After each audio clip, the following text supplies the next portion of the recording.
the superintendent of animal control. And so we'll be hearing from her and Officer Selman a little bit later. You may or may not have had a chance to review the August minutes, but if we can, if you have, I would entertain a motion to accept the minutes. I would ask that they also accept June's. Oh, we didn't do June. Okay. Well, you All know, those to accept the minutes? Second. all right. Any objections? Okay. Hearing no objections, minutes are approved for July and August. Okay. And let's see, do you want to talk now or do you want to wait for Officer Selman to come? I'm good. I hope this was no imposition to your meeting. I'm happy to go first since we don't have a very detailed agenda. But essentially I'm here because as those of you who were here last month know, we had several animal services officers here, and I got a few conflicting reports the following day as to whether or not all of your concerns were answered. So I'm just here today to see if there's still any clarification needed on animal services ordinances, or is there anything that we need to be aware about that's going on in your communities that you would like to see us address. So wanted to give you the floor. Unfortunately, the lady who's had the most trouble, I think, Elizabeth Robeson, is that correct? Was here last time, but she's not here now. I just let her know today, so.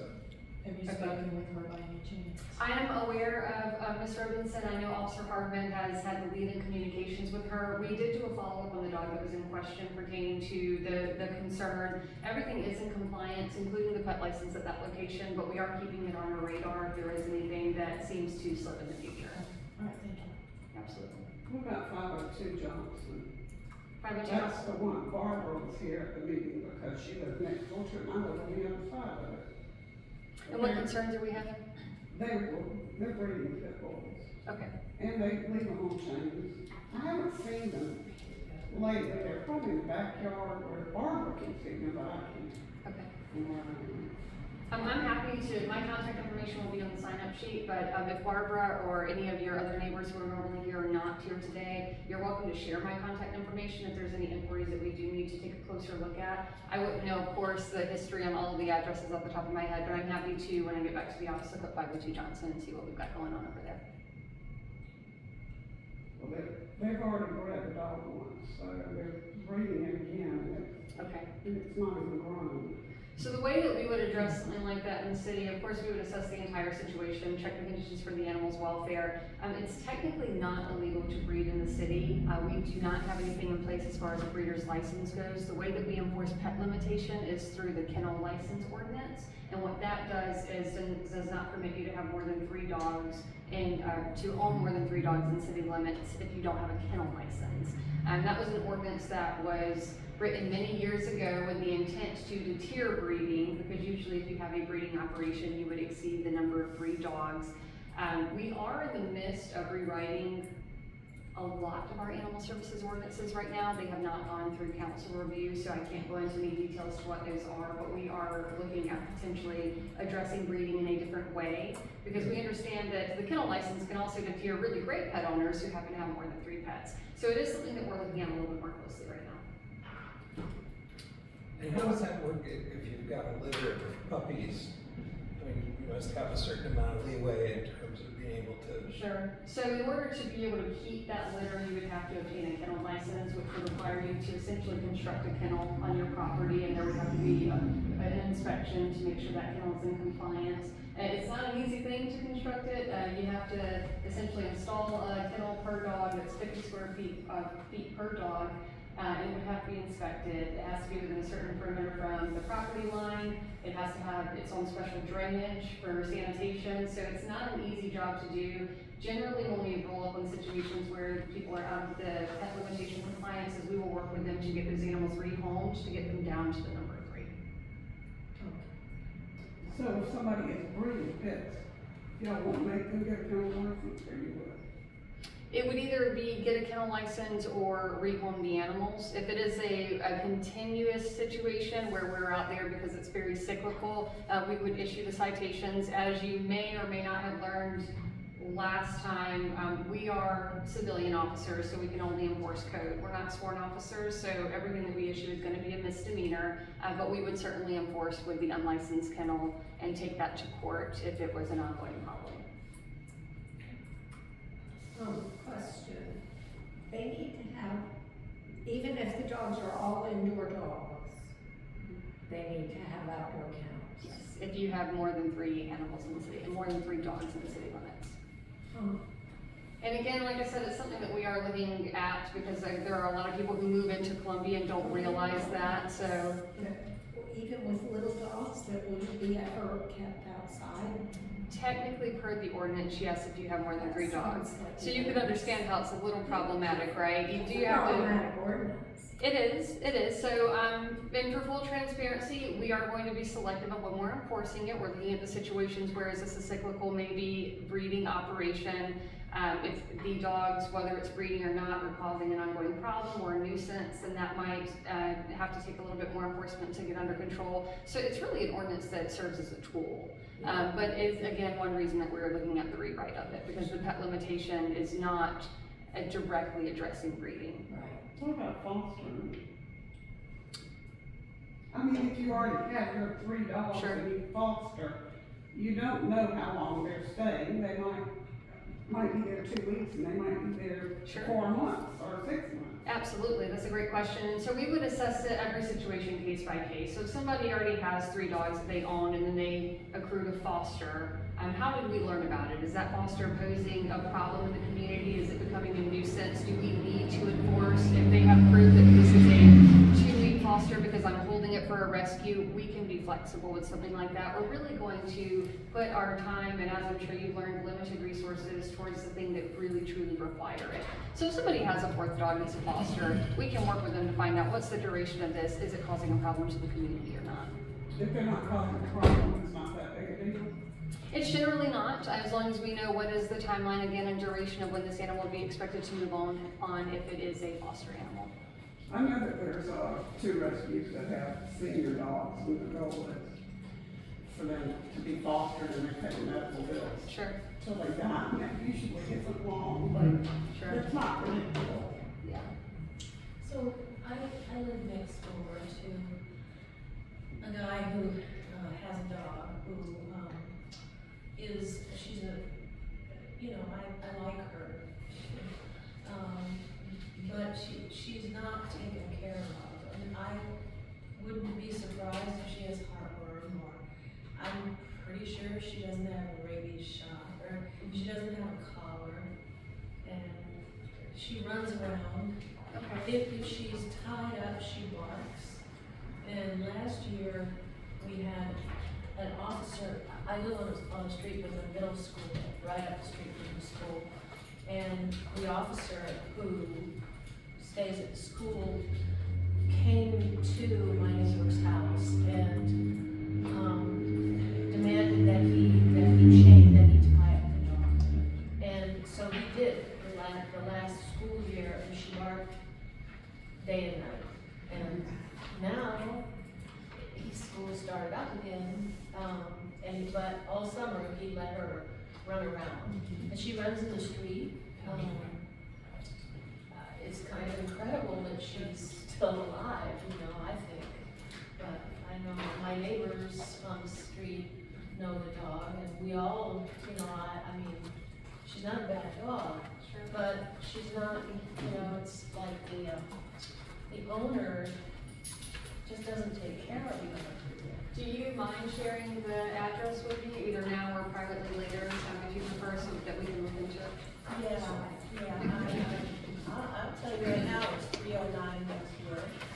What? 309 Westwood Avenue. But I'm sure your people are aware of this animal. Hey, sorry, can I get one of those? They tried to catch her last year. I will get you the other part of it in just a They second. couldn't catch her. Yeah, I mean, it's just heartbreaking because because she deserves better, you know? Sure. But, Well, I will be happy to look into that location to see what historical actions we have over there, and what we can do moving forward. I can give you my information. Sure. I'll write it down. I can't corroborate it, it's true, because I stopped the car to get the dog, because it was out on the road, and then it ran away. So I knocked on Betsy's door, because I knew her, and she said, oh, that's pretty good. So, was barking at me, so I'm not gonna go up there.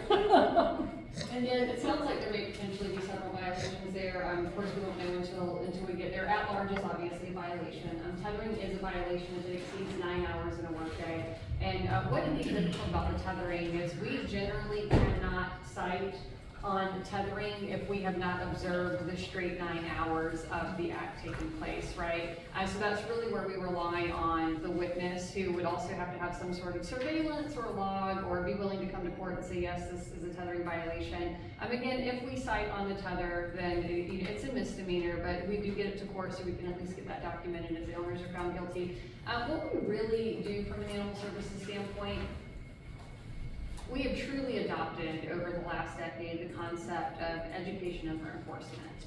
And it's simply because you can't fix all of the problems by enforcing them, right? A lot of individuals just don't understand what violations that are going on. A lot of them just don't have the resources themselves to solve the problem. And for the situation that you're describing, it could be maybe they need a fence.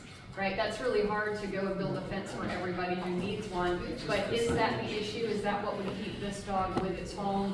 Whether it's the best home the dog could ever have or not, that's not really for our place to decide. It's a matter of can we find a solution to the problem, to keep the dog safely confined, to keep it out of the shelter, right? If we were gonna go and enforce every situation that we thought the animal wasn't living its best life possible, your euthanasia rate would go back up to 80% if it was a decade ago. You know, we've seen those statistics flip dramatically.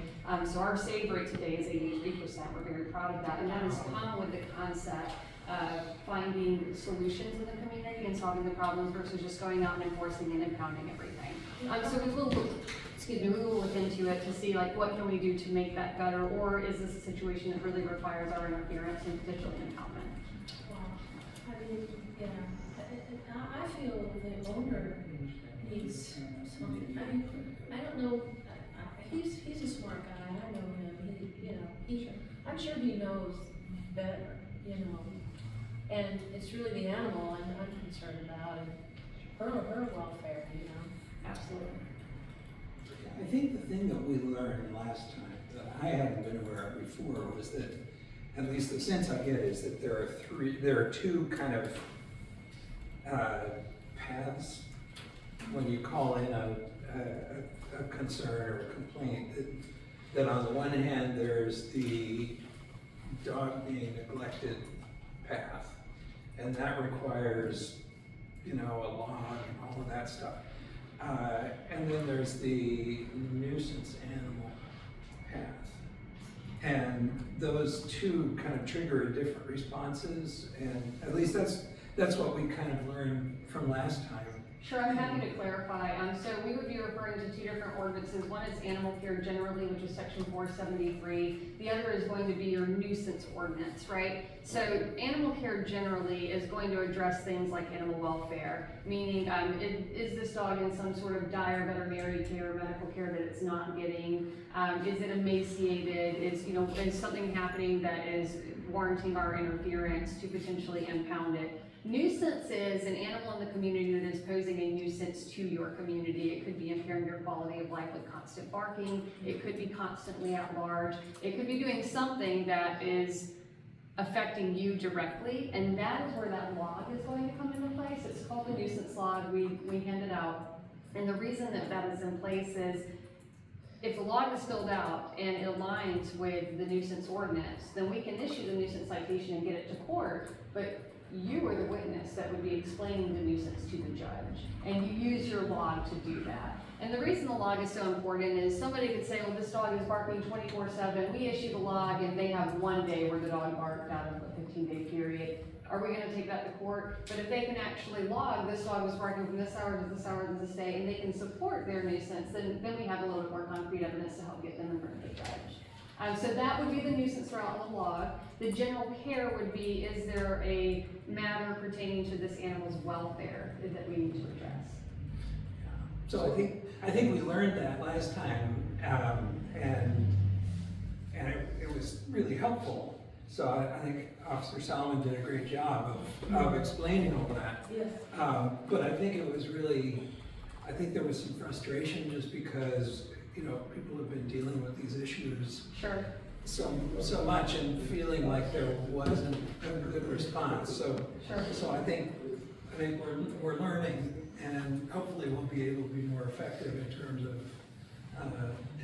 of partnering with animal control so that we can get some of these problems taken care of. Sure, absolutely. The nuisance log has a timeline of what, 15 days, 10 days? Officer Sander, what is the duration of the nuisance log? Does it go for 15 or 30 days? We typically do it for 14 to 15 days. That way, when you do have that nuisance law completed, we can issue that nuisance citation. Sometimes we do issue it beforehand as well, if we can make contact with the owner. Okay. Thank you. You're very welcome.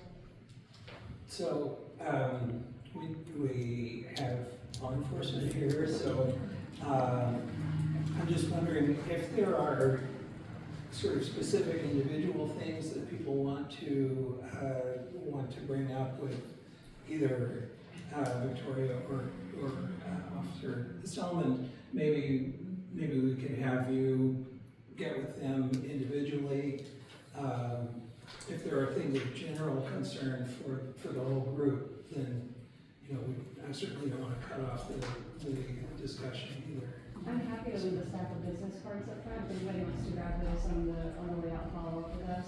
There is a skip pad out there, so I'm gonna wrangle Officer Salmon to address that unless anybody has any questions. And I really do want to say that I think that we really appreciated having both officers here last time. And I think my feeling is that the concerns that people were left with, and sort of the frustrations that people were left with,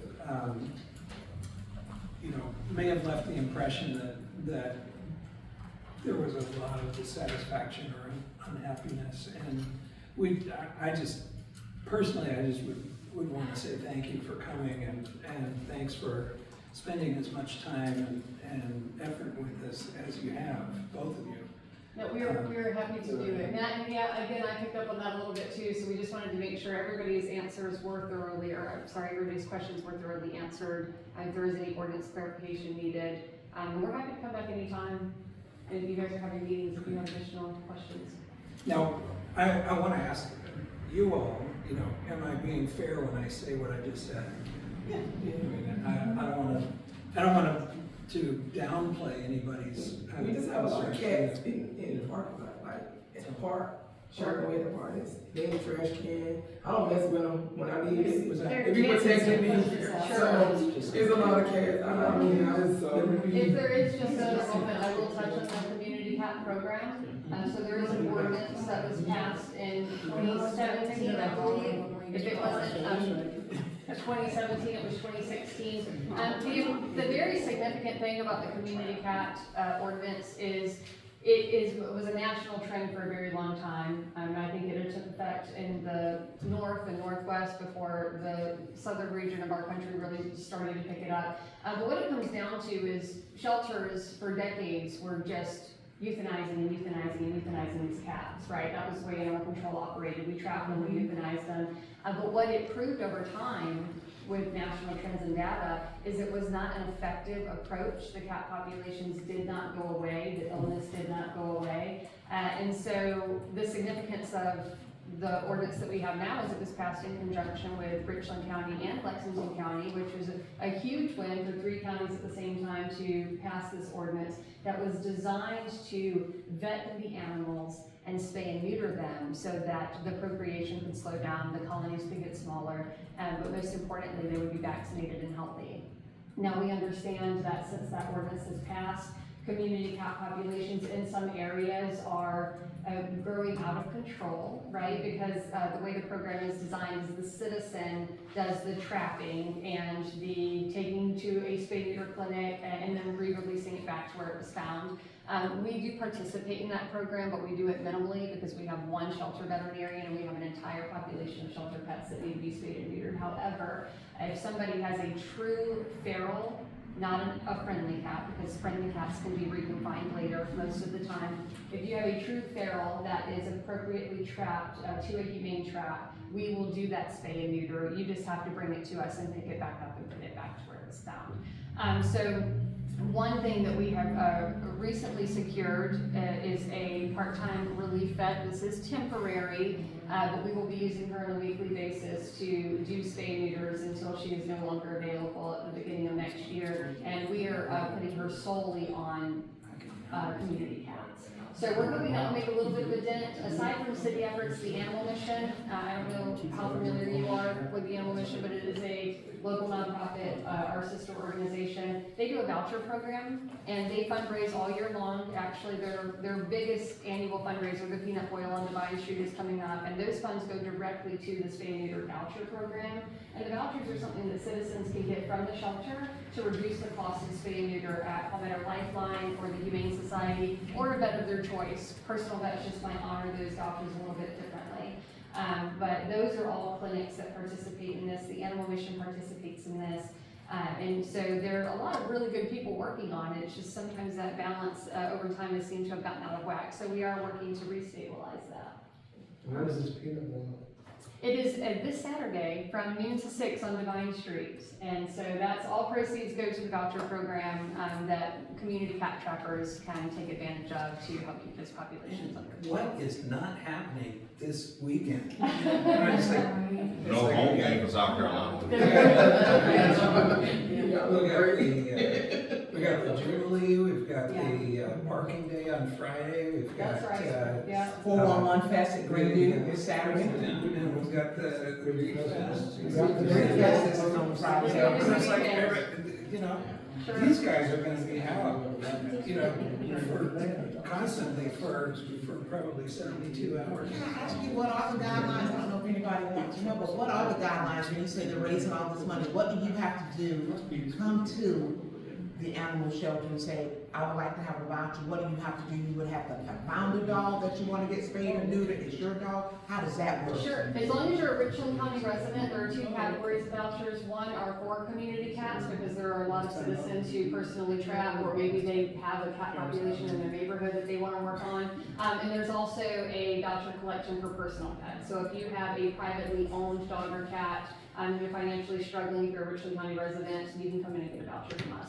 And that voucher is going to reduce the cost of the spay neuter clinic.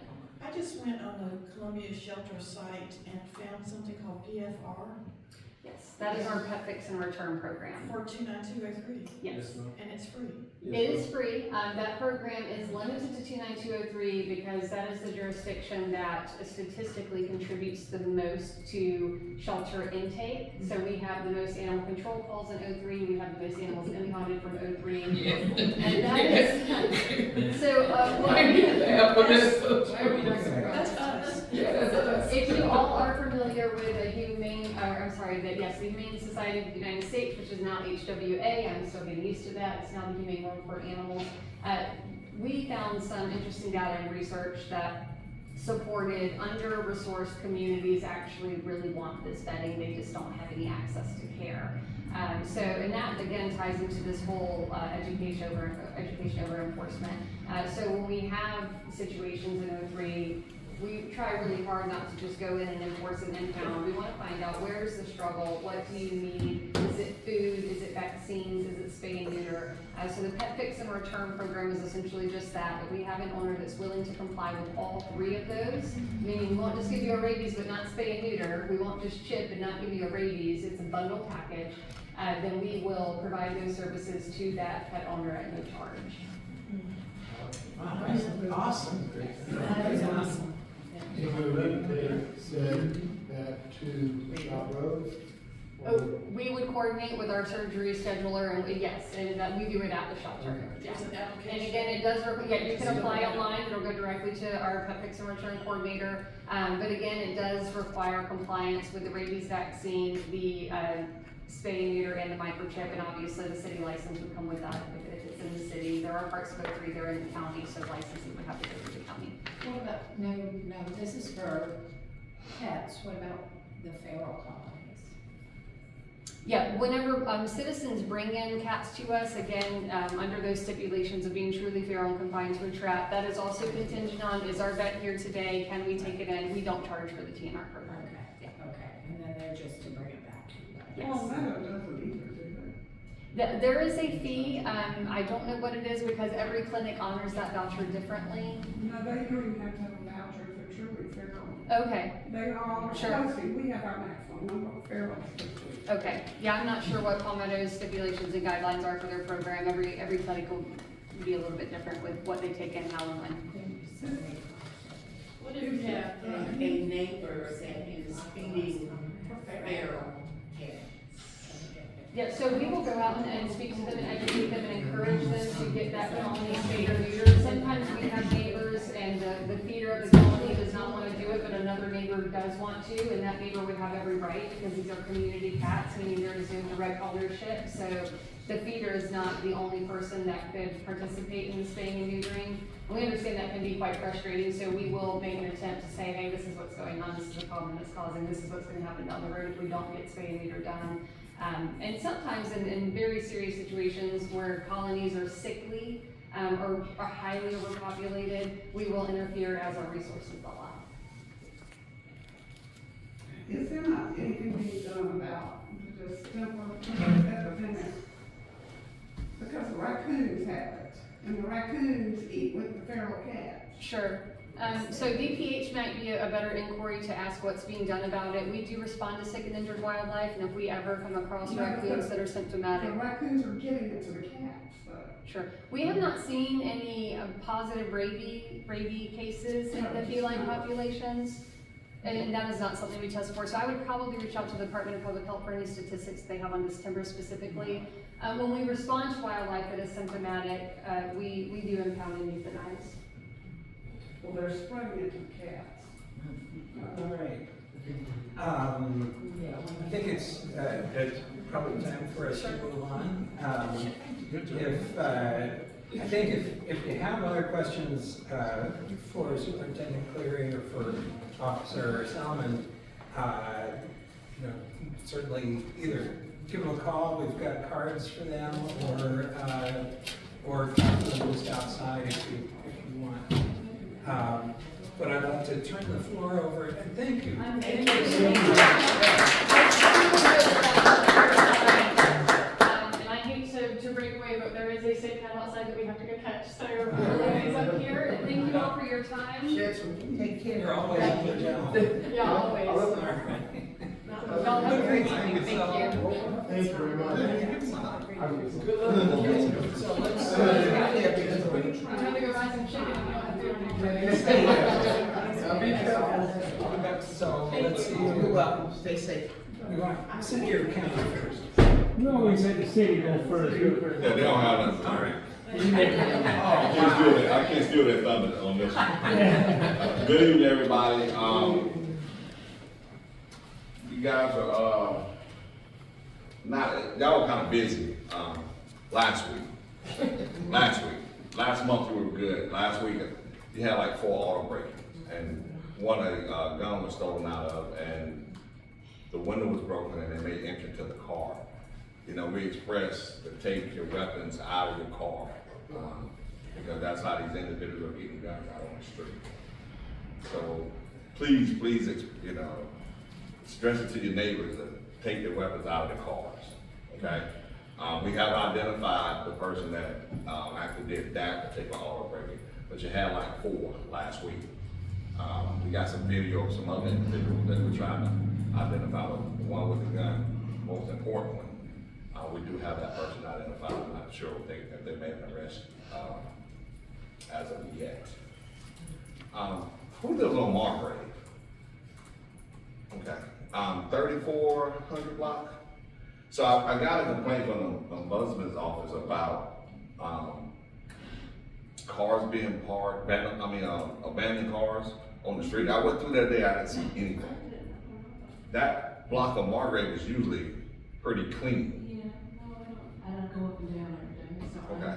All right, I just want to know if anybody here was making a complaint. I'll give the individual call. What's the cross street that you're thinking of? What is that? That would be around like Forsyth and. Right down from, right above, what is it, Avenue? It's Avondale. Yeah. Yeah. There's a house that has them, but they keep them in back of the house. Okay, so it's in the backyard. Yeah. Okay. That would be a Well, bunch of problem. them, bunch of Well, them. that shop back there. Yeah. Okay, it's in the 3400 block. I think so. It's in between what is it, Avondale and Bird. Bird? Yes. Yeah. Yes. Yes. Okay, it's in between there? Okay. Yeah, if you're going from Bird towards Avondale, it's on the right-hand side, and they have a big fence, and they always leave it open. Sometimes they have loose dogs running around back Okay. there. I need to I walk address past that. it every day. Also, I received a complaint, about Hyatt Park. From, on the other side of Johnson. When you have your events, the music is too loud. I took care of the complaint. Okay. But just know that, I bet you stay across the street over there. The music's too loud? yeah, they had a community event about a week and a half, about 2 weeks ago. 2 weekends ago. 2 weekends ago. Well, we had a gospel fest. Yes. It was loud. I just told you. I can't control when they got, they used to, they got a gospel fest. Well, this is what the police department gets, and I explained to the individuals that it was a festival that was, granted by the city to have it at Hyatt Park, that it wouldn't go past 8. And they said, well, it's been rattling my house all day. And this was at 7:00 p.m. So, it wasn't rattling all day, because you wouldn't wait. That's when it starts at 4:30. It's fine. I just wondered. I always get to the place, I want to give you one. Oh. But do y'all have any other questions or concerns for CPD? Everything else is good. We're coming up on the winter times. Grand Larson Motor Vehicles go up because we like to go outside and warm our cars up. Don't do it. You got to sit in there and warm it up with you in it, okay? And the second thing, I've been going around to all the communities. This year we've had 5 state troopers that have been struck by vehicles on the side of the highway. We've lost one, and we have one that's hanging over his life that used to work at CPD, the last one, Trooper Lavana, 63 years old, so he's got some serious injuries that he got long recovery. But please, please, please, when you see the blue lights and the red lights, if you cannot safely get over, slow down. Everybody behind you have to slow down and you slow down. Okay? Slow down. Because we're out there.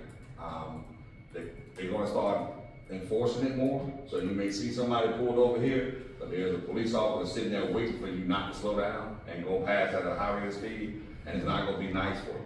Okay?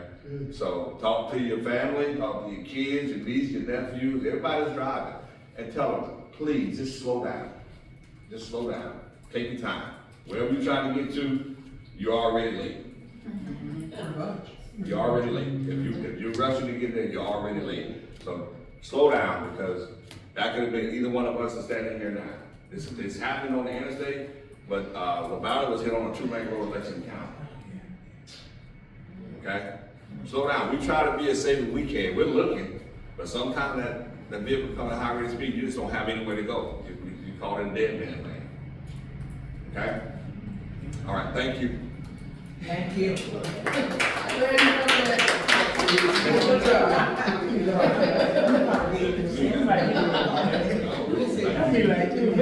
just want to say that if you hit somebody going 25 miles an hour, they've got a 80 or 90% chance of survival. If you hit them going 40, they've got like a 20% chance of survival. So, keep that in mind. Yeah, Captain Hicks did a good job explaining that. Also, y'all heard about the new law that came into effect September 1st. There was a grace period. But, you cannot, like, just say, for instance, this is my cell phone, you can't be riding down the road like this, talking on the phone, okay, either texting or whatever, like a lot of people I see doing when I'm not on duty. But, so, we was at the last meeting and they was asking a lot of questions. The best thing to do is they got these little mounts where you can mount your phone on, and you can talk on the phone. And most of these new cars, man, you can talk to the vehicle on the phone,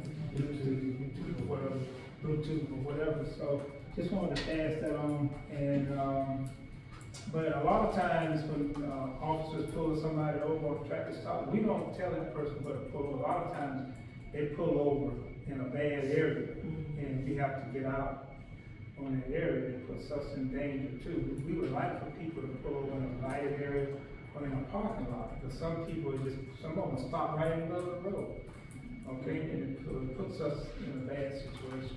On the interstate, you always pull over on the right side. I pull somebody over, they pull over on the left side, where there's hardly no room. I don't know why they do that. And I have to get out and, and tell them to try to get over, but it's dangerous on the interstate. It's dangerous out of the interstate, but on the interstate, it's very dangerous. So, but like Captain Hicks said, slow down. A lot of times you ain't gonna be able to get over. Okay.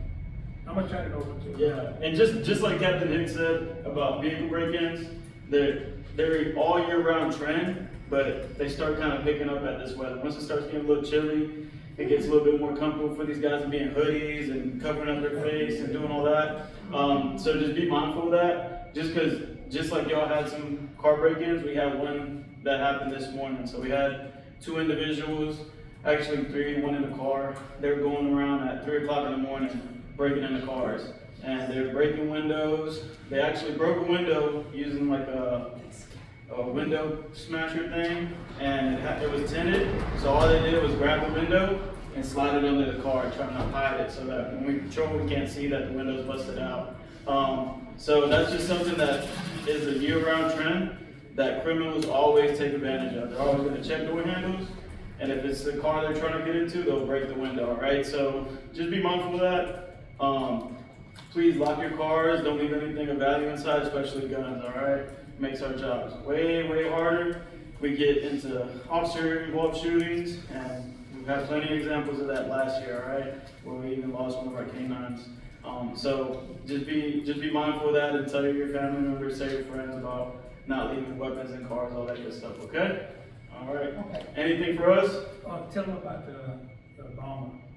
Oh yeah. Also, I know it's a little bit farther away from y'all, but the Valero right on North Main in Prescott, they had their alcohol license revoked, so they're no longer going to be selling alcohol, and that's a very bad area for us. We have a lot of people hanging around, homeless people, that sort of thing, and drug dealers and all that stuff. But Richland County and SLED went there this morning and cleaned them out, took all the alcohol from inside the store. They even had a shipment that came in that morning, even though their license has already been revoked. And we're selling today that they're not supposed to. So they got a citation, and all the alcohol on the grounds was taken, loaded up into a box truck, and then seized. So hopefully that kind of cleans that area up. But they're making steps towards increasing the community, or bettering the community in that sense, all right? But what about the gas station across the street? Yes, we know Obama. Yeah, Obama store is now called a Valero on North Main and Prescott. The one across the way, it's a city's jurisdiction, but they're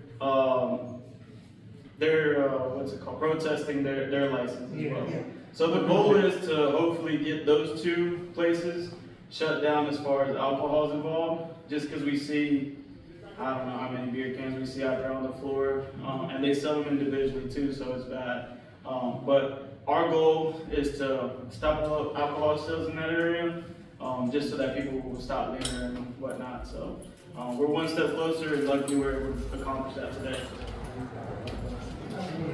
Because that one little spot right there, North Main and Prescott, before you get there and after you pass that spot, everything else is pretty all the way out to Wilson Boulevard. You don't see no hanging out or hanging out, but that one little spot is. But to y'all defense about youth, y'all got Easton's Point subdivision there on Wilson Boulevard, right across from, Keenan High School. And every time they got a game, a football game, they complain about the band noise, but they don't really do about it, you know, so don't feel bad. Yeah, so. I mean, it's not hurt. Yeah. Y'all be safe, all right? Thank y'all. All right.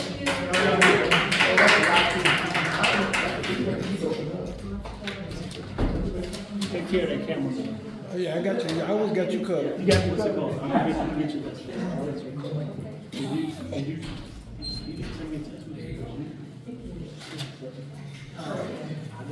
Thank you all. All right, and Krista has arrived. Apparently, we had a little bit of a miscommunication. She thought she was coming next month, and I thought she was coming this month. So, anyway, let's see. We're about quarter till. So just so we know, anything you want to announce before? We know about the Burgundy Night Out. Our sickle cell is at the September 27th, from 6 to 9 p.m.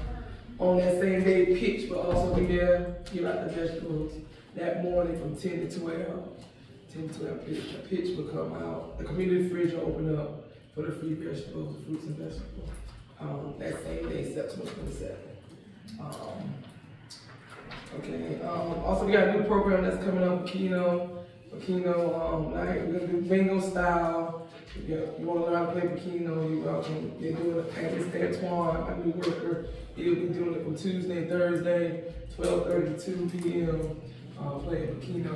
Not gambling, but we just winning prizes. Well, bingo is we have like door prizes and prizes like bingo prizes. So we say when you win prizes, but not money. Okay, but you learn to play with Keno. What day? Which one for the Keno? It starts next Tuesday. Matter of fact, next Tuesday. I don't know what day it is. Next Tuesday. I got a couple more. Also in October, we also doing a Halloween carnival on Halloween. 6 to 8, we asked for volunteers. We also asked for donation of candy. Anybody would like to come out and volunteer the carnival? My theme is the 13th floor at the Hyatt. So the 13th floor is be scary. I don't know what Michelle and Antoine I got going on. We're on the 13th floor at the Hyatt. It's a carnival game, so my neighborhood crew, my kitchen crew will handle the kitchen. We will give out, we'll have hot dogs, chips, and drinks. And our crew will take care of the kitchen. Carnival game inside the gym, and when you walk in, it'll be scary like a hotel. So we're on the 13th floor at the Hyatt. That is our carnival theme. Y'all come on out, bring your kids. It is on Halloween. We're asking for candy, donation candy, and prizes, whatever. But we'd like for you guys to participate and come out as well on that day. Also, we will have a sensory night, music focus. That's on a Thursday, October 23rd from 6 to 7:30. So we have to do some sensory activities. Come on out for our first annual sensory night for children ages 6 to 12 or 5 to 12. So please come on out for our sensory night, Halloween carnival, Pitch, Keno, and you know everything else that's going on. Y'all busy. Yeah, we're real busy. That's great, Something that hit everybody, something. And Michelle also got a new, she doing a new sewing class this past also.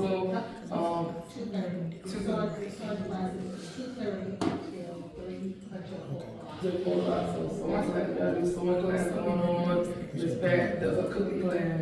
So we busy over at the Hyatt. Y'all welcome to participate. Come on out. We'd like to see you guys participate in some of the activities that we're having.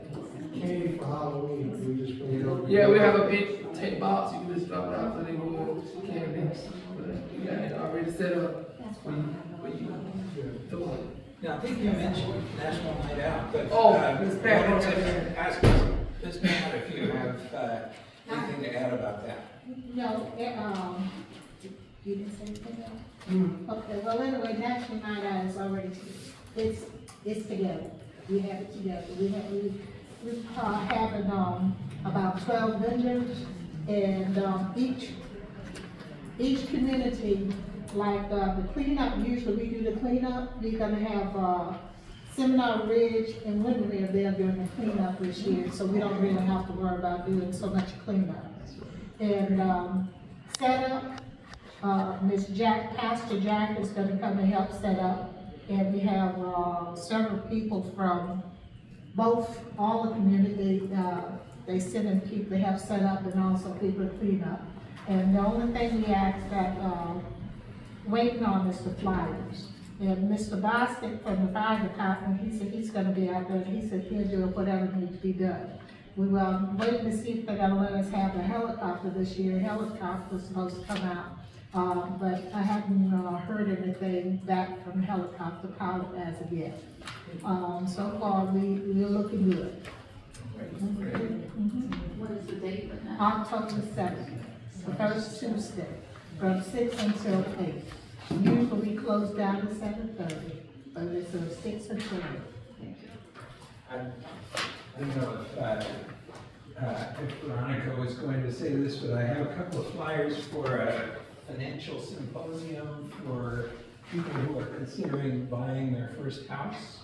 So, and that's this Thursday, so if you want to take a flyer, if you're in that situation or you know somebody in that situation, there's information here. So, Veronica, you got anything quick before? Oh, no, I before we- provided everyone with their, packet of information for them to scan the QR code, and you can look at all the information in the packet, and I will refer to the next person who has to speak. Thank you so much for that. Come out. Well, it's, I guess I can turn it over to Krista. I apologize that I misspelled your first name on the agenda. And I take full responsibility. So, yeah. I'm sorry, but could I just say one more thing? I just wanted to tell everyone that the new pollinator garden signs are in and up, and thank you for supporting that. Yeah, I can't wait to get over there and see what they're up to. So, yeah. Anyway. I am Krista Williams, and many of you may already know me. This is my 5th run. I started in 21 with a little over 1,000 votes, ran for school board last year with the same message, and I got a little bit over 3,700 votes. All of those votes are very special because those are organic votes that you all had to push my name to say, I want to vote for this person. And that means a lot because some of our elections are ran by straight ticket, like the general election. So a lot of people don't even know who they're voting for. They may just vote straight party. So when you have to go in and push a candidate's name, that makes it very special because you know those people actually voted for you. So I thank each and every one of you who have supported me in the past, and hopefully you will support me this election. My journey has been a little bit different because I have no interest in being owned or bought and sold when I'm in office. And most politicians have to tap into some level of funding, or a lot of funding, in order to get in quick. They have to be able to mass advertise, like you see McDonald's with the billboards here everywhere. And you gotta be able to do that to get in office quick. I don't want that route. Because when I get in office, I wanna make sure that I'm able to work for the everyday person. Because when I grew up in a small town in Santee, South Carolina. When I grew up with my great aunt and uncle. They didn't have much. I remember my great aunt giving me, she only had $2 to send me on a field trip. Okay, you know who were the people that were there for us? My close friend Samantha that I went to school with that said, don't worry about it, I'm gonna pay for your lunch while we're on this field trip. When people in the community, we traded, we barter and traded flour and sugar. Okay, we took care of each other.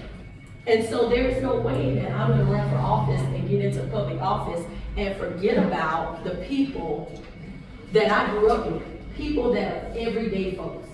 Because rich folks are gonna be okay. And that's kind of where I see where the silver lining is right now for our city. We wanna make sure that as the city grows, we are growing as well. For instance, Finley Park was a $22 million project. Any of you in this room know any businesses or any independent sole proprietors or whoever that profited from that $22 million? Bull Street, all of these millions of dollars are being spent, but people in the community that would qualify to do those jobs don't have a dog in the fight. They're trying to constantly do what? Squeeze out the small businesses, because that's that wealth chain that those politicians used to get in office. They use it, a lot of them use a wealth chain, and they have to answer to that wealth chain. So when that wealth chain says, we want to build a high rise, but this is where we want the money to be spent. The everyday people that I grew up with that's trying to make it are left out. So I can tell you this, if you want a sit-back person that's not gonna fight for you, don't vote for Ms. Williams. If you want somebody that's gonna stand up and fight for the everyday person, for you, your children, your grandchildren, and your great-grandchildren, and build wealth internally in our communities, then vote for me. Because we've had enough of sit-back. If we continue to sit back, we're gonna wake up and we're not even gonna be able to afford to live in the city anymore.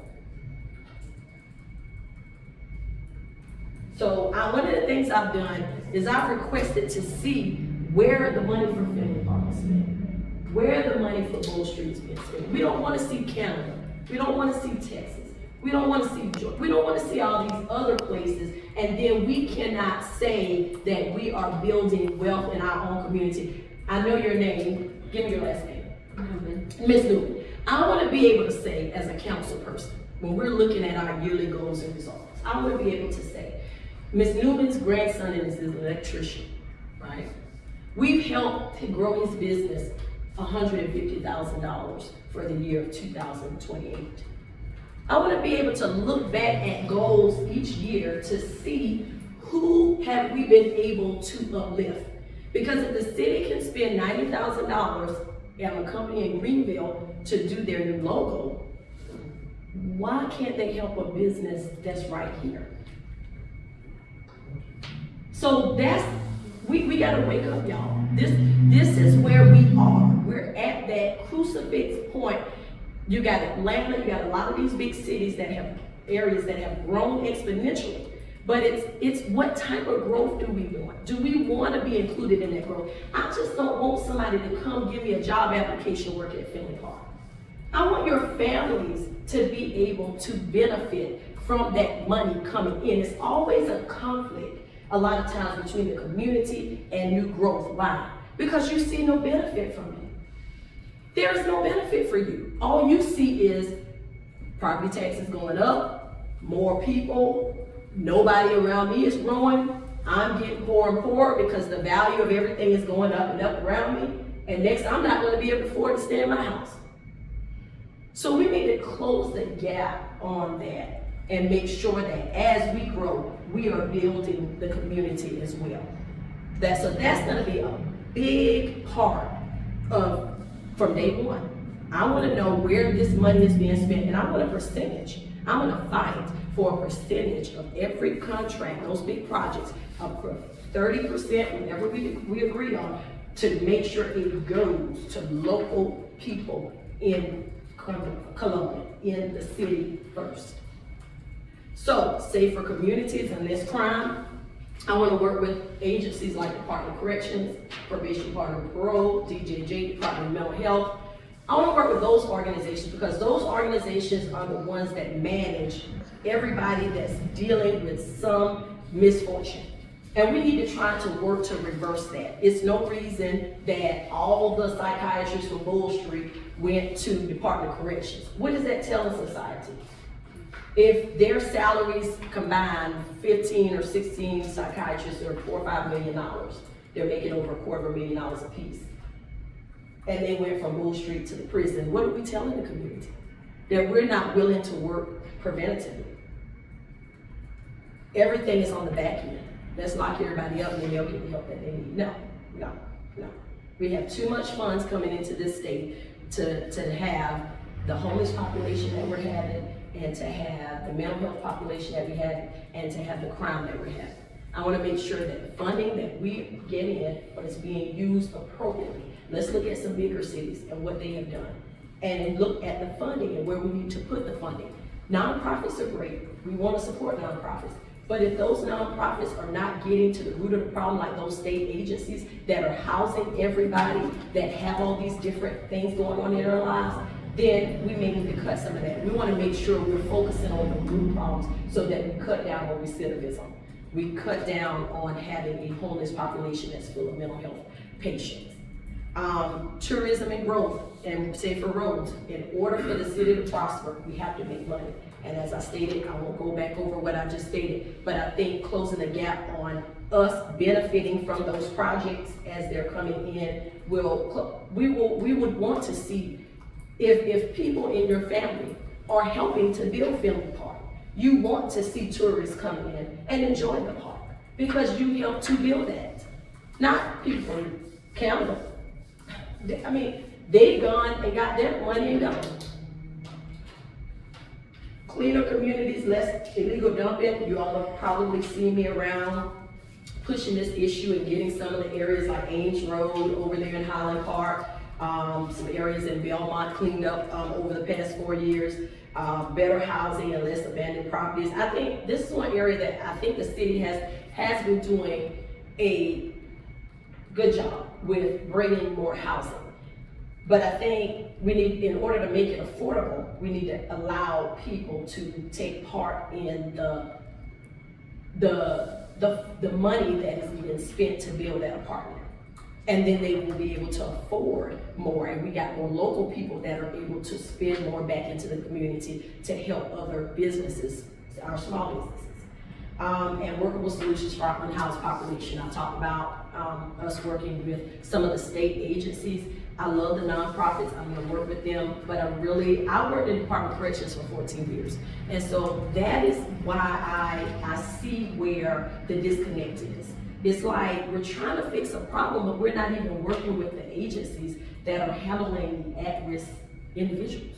We're not looking at what the issues are and trying to backtrack to say, how can we decrease this population? Because we know the old proverbial theory is that, you know, the wealthy establishment, they want prisons. It's a business. They want people to be fined. They want people to be ran in and out of the prison system. They want people to commit crimes because there's money in it for lawyers and judges and everybody else. But as small town, everyday people, we don't want that because it makes life dangerous for us. Then we have a family member that has lost their lives because some rich person is profiting off of a prison. No, we don't need that. We have to start fighting back by electing people in office that is for the everyday person. I am Krista Williams. Hopefully I will get your vote on November 4th, or early voting or absentee voting. Thank you for your time.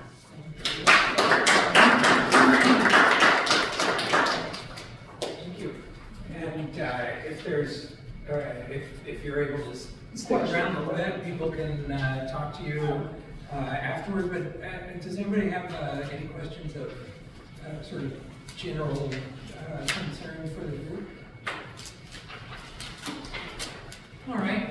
Well, thank you. And I think we're getting pretty close to 8 o'clock. Let's see here. Yes, we're past 8 o'clock. So, I just want to say one last thing, and that is to thank Betsy and Steve for hosting the porch party last Wednesday. It was a terrific event, and I'm glad everybody was glad so many people could come. So, and I think we've got another one coming up that I don't. We have to pick some dates. Deb was gonna, We have to pick dates, so. Okay, Just be on the lookout. at some time in the next few next weeks. month. All right, so, yes, sir. I just want to announce the event that I was singing at the fire tour. It's fashion show / Excuse me for the meeting. Oh, okay. It's a fashion show/dog show, and the dogs are gonna be from the Columbia Animal Services shelter, to try to get them adopted, and the proceeds are going back to the shelter as well. It's on Sunday, October 5th, so 3 weeks from now. That's cool. It'll be at Balenciaga. From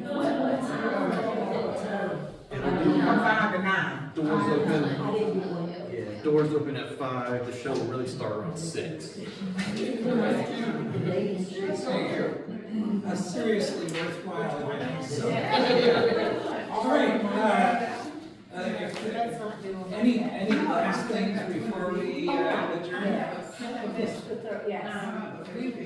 I didn't make it last meeting when you were talking about the gas station down here.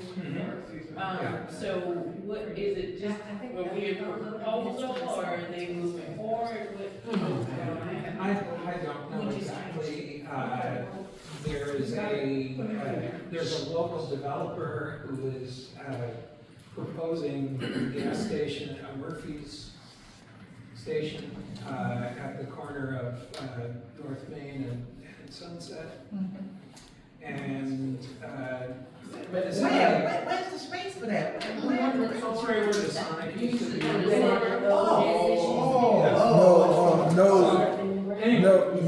I heard that whoever building the gas station is already bought the title on place and gonna pay for them to No, that's what I heard. Murphy's runs their own gas station, so it's not a franchise. Well, I understand that, but you're not listening to what I'm saying. Yeah. The hiccup was the title on place, and, Right. and they offered the title on place enough money to buy the title on place, so they could be on the corner, and they're gonna move the title on place down there where the Sonic's at. Right, because the title owned place is grandfathered in. You can't build a title owned place anymore in the city. And so they want to be very careful to keep their title loan thing going, which sucks money out of the community. I mean, that's What it does, and so, then I find it ironic So that every time anywhere else when they suppose to build a building or do the what they call it when they put the little yellow sheet out the zoning thing, you don't never see none. You don't never see none. You don't never see a zoning tag a paper out there. Never. But the thing is, the land, that whole land where Sonic was and where the title was, that's all owned by the same person who has made his fortune off title loans. Well, That's all the same. I understand that. But we still go back to the same. We still go back to the same thing. Where this neighborhood needs a grocery store. Not another gas station. Circle K tried to do the same thing. That's what I was trying to say. So what's the difference between Circle K and Murphy? I can afford the gas at Murphy. there's no. We also need. There's no. It's already a done deal. No, it's not already a done deal. Okay. It's not a done deal. In fact, I heard today from a reputable source that they have moved forward to apply for a convenience store license. But they do not have a zoning variance. You know, I mean, there's lots and lots of steps between where they are now and putting in a gas station. And I think we had a meeting, a group of us from different neighborhoods had a meeting with the developer, and we let them know that we do not want to see it. And so, and I think the fact that we had 3 different neighborhoods represented really helped to make the point. I think we've still got the same argument. The reason that Circle K was deep sixed was we said there are already a whole bunch of gas stations in the area, we don't need more. Right. And that's still the case.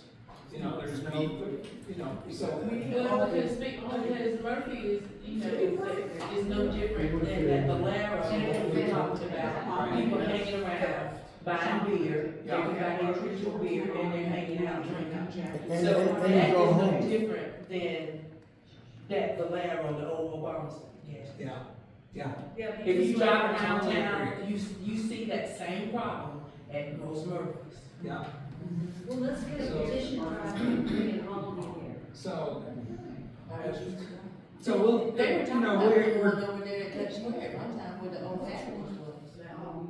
so we're keeping on top of this, you know, we've got,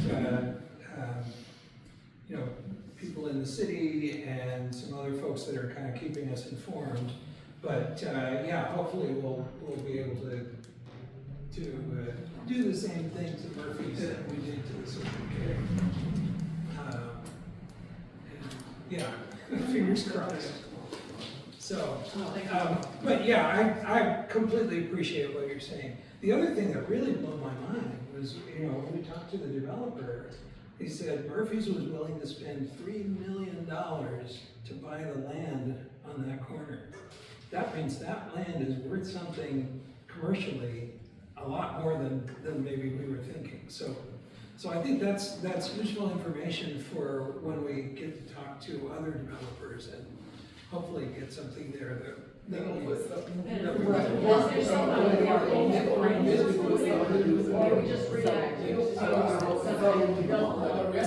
Just react.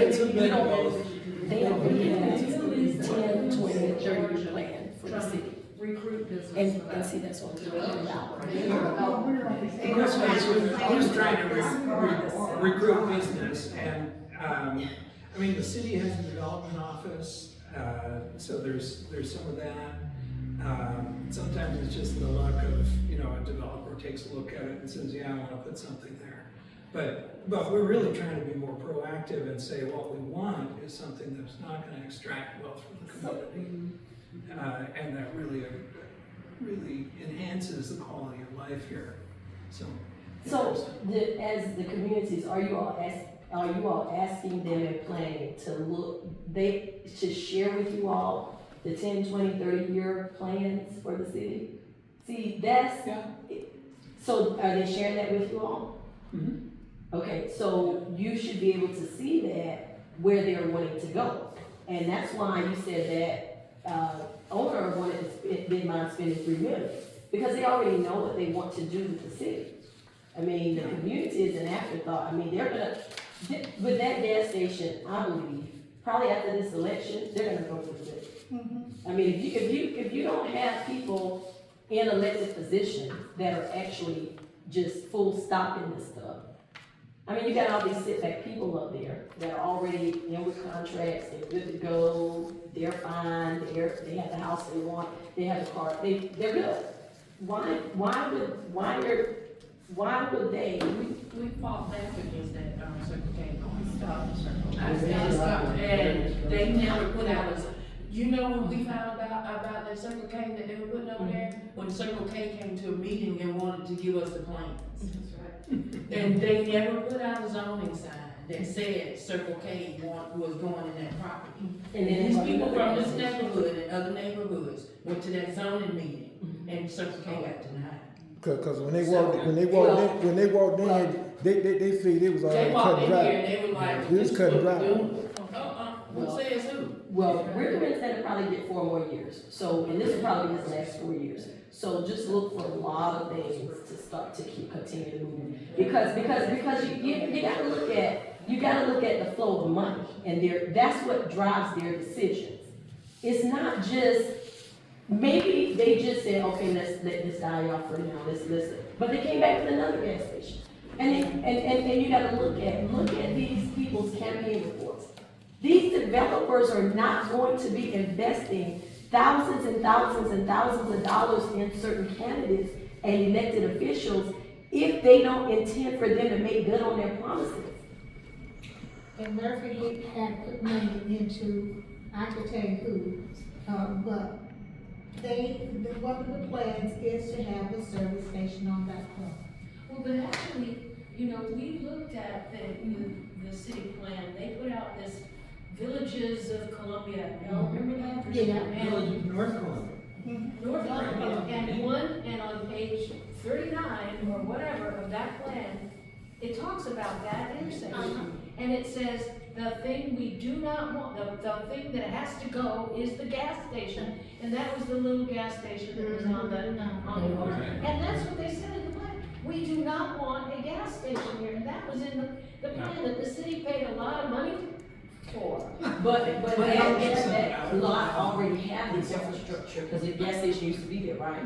So when No, those. it's across the street. Got it across The street. Is it Yeah. going right across from? The vacant lot across the street from Burger King, from Burger King, they used to be ski bowls. Well, you can dance, but that lot where that's across from Burger King, a gas station used to be there. A lot of times they can't do anything with that property because of the infrastructure. Someone came to talk with us, I think they dug it, let's talk about. They did. They dug it up We already. can ask, APAN, I think they're the ones that When they were digging it up, they had to watch it. Wasn't there a Sam's Club on Sunday? Yes, it was. He's gonna be, so he's gonna The hospital. he's gonna do all this, he's gonna approve a bunch of Yeah, stuff, we use because he knows I'm not. the park, medical park. Sam still use that building as a storage. They still use that building as a storage. And you have to remember the tax company, I wanted to know why our light bill was going up. We are paying for tax companies that's coming in, the tax companies coming in. Each tax company coming in, we have to pay a percentage for their bill, for their lights. And so that's why our lights are going up. Sorry,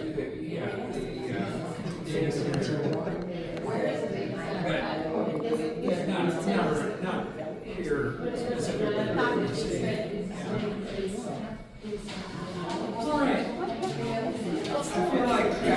I feel like we're dissolving here, so Wait, one thing, we're gonna have our next porch party at Debbie Delbrier's house on, what was the date? October 16th. October 16th, Yes, which it's is a Thursday. the week before the meeting. All right. What's the address? So, 503 Johnson. Oh, thank you. so any, do I hear a motion to? What time? Wasting time.